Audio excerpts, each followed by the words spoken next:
दिन भर की 10 बड़ी खबरों के साथ मैं हाजिर हूं अकरम ज़फ़ीर। कोरोना से मुल्क में मरने वालों की तादाद 6000 के पार। मुल्क में कोरोना मुतासरीन की तादाद 19,000 के करीब। 24 घंटे में 44 लोगों की मौत, 1329 नए मामले सामने आए।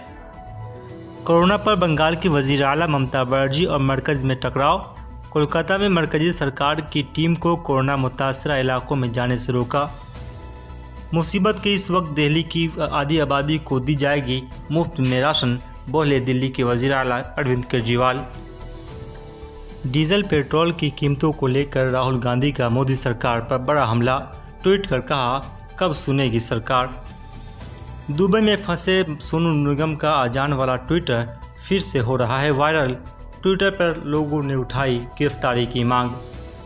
पाकिस्तान की फलाही इदारा ईदी फाउंडेशन के चीफ कोरोना पॉजिटिव। हाल ही में इमरान खान से हुई थी उनकी मुलाकात। बिहार के अरिया में चौकीदार से उठा बैठक कराने पर भड़के डीजीपी गुप्तेश्वर पांडे, बोले कसूरवारों के खिलाफ होगी कार्रवाई।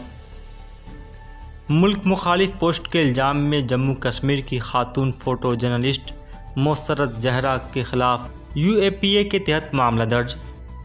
150 किलोमीटर चली 12 साल बच्ची घर पहुंचने से पहले हुई मौत।